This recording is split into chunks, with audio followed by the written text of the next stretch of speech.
చంద్రబాబు నాయుడు గారు ఈ పబ్లిసిటీకి ఎంత ప్రయారిటీ ఇస్తా ఉన్నారంటే, పుష్కరాలు జరిగితే కూడా పబ్లిసిటీ, కొన్ని వందల మంది చచ్చిపోయినా పర్వాలా, పెన్షన్లు ఇచ్చినా కూడా పబ్లిసిటీ. సుమారుగా ఇప్పటికి 16 నెలల నుంచి పెన్షన్స్ ఇస్తా ఉన్నారు. ప్రతి ఇంటికి 20 మంది 25 మంది వెళ్ళి వాళ్ళకి పెన్షన్స్ ఇచ్చి దాన్ని ఫోటోలు వీడియోలు తీసుకొని వీళ్ళేదో వీళ్ళ సొంత డబ్బులు ఇచ్చినట్టుగా దాన్ని పబ్లిసిటీ చేసుకుంటారు.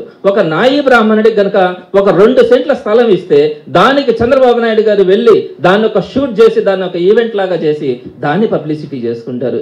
ఇవన్నీ కూడా ఎంత అసహ్యంగా ఉన్నాయంటే, ఇప్పుడు ప్రధానంగా డిఎస్సికి సంబంధించి సుమారుగా 16,000 ఉద్యోగాలు కనుక మీరు ఫిలప్ చేస్తే, నిన్నటి రోజున దానికి సంబంధించినటువంటి ప్రాసెస్ పూర్తి చేస్తే ఆ 16,000 మందికి మీరు ఏం చేయాలా? ఎప్పుడు కూడా దేశంలో ఎక్కడైనా ఏ రాష్ట్రంలోనైనా కూడా, మన రాష్ట్రంలో కూడా ఇంతకు ముందైనా ఏ విధంగా జరుగుతుంది ప్రాసెస్? ఆ డిఎస్సిలో సెలెక్ట్ అయిన వారికి ఆ డిఈఓ ఆఫీస్లో వాళ్ళందరికీ అపాయింట్మెంట్ ఆర్డర్స్ ఇస్తే వాళ్ళు వెళ్ళి స్కూల్లో జాయిన్ అయ్యే పరిస్థితి ఉంటుంది. కానీ చంద్రబాబు నాయుడు గారు ఏం చేస్తా ఉన్నారో తెలుసా? ఈ రేపటి రోజున అంటే ఎల్లుండి ఆయన తాడేపల్లిలో వీళ్ళందరికీ కూడా స్టేట్లో ఉన్నటువంటి 16,000 మందికి ఆయన అక్కడ అపాయింట్మెంట్ ఆర్డర్స్ ఇస్తారంట.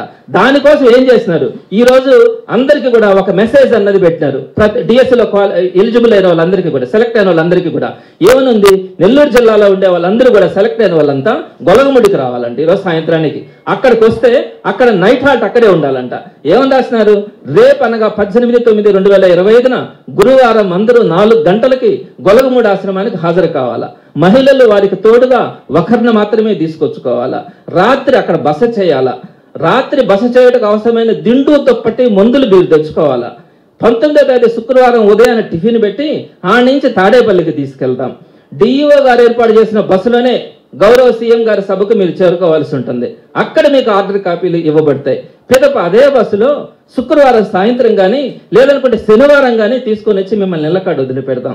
మహిళా అభ్యర్థులైతే వారి వెంట ఒక్కరు వచ్చే పని అయితే ఆ ఒక్కరి యొక్క photo, Aadhaar card, relation declarations ఇవన్నీ తీసుకొని మీరు గొలగముడికి రావాలా.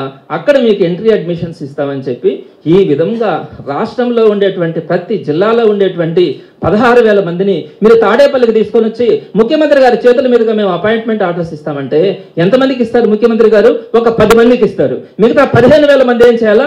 గొర్రెల్లాగా వాళ్ళు అక్కడ కూర్చొని సాయంత్రం దాకా మీరు ఇచ్చే అపాయింట్మెంట్ ఆర్డర్లు తీసుకోలేక, సీఎం గారి దగ్గర తీసుకోలేక, ఎవరో ఒకరికి అక్కడ సాయంత్రం పూట పొద్దుపోయిన తర్వాత ఇచ్చిన తర్వాత ఆ అపాయింట్మెంట్ ఆర్డర్ తీసుకొని మళ్ళా నైట్ అక్కడే పడుకొని ఉదయం లేసి 3 రోజుల తర్వాత నెల్లూరుకు రావాలా. ఏమండి, మహిళలు ఉన్నారు, గర్భిణీలు ఉంటారు, రకరకాల వ్యాధిగ్రస్తులు కూడా ఉంటారు. వీరందరినీ కూడా మీరు స్టేట్ వైడ్ గా ఉండే వారందరినీ 16 ఎల్లుండి అక్కడికి తాడేపల్లికి రమ్మని చెప్పి అక్కడ మాత్రమే మీకు అపాయింట్మెంట్ ఆర్డర్స్ ఇస్తామంటే దేశంలో కాదు, ఎప్పుడు ఎక్కడ కూడా ఈ ప్రాసెస్ జరగదు.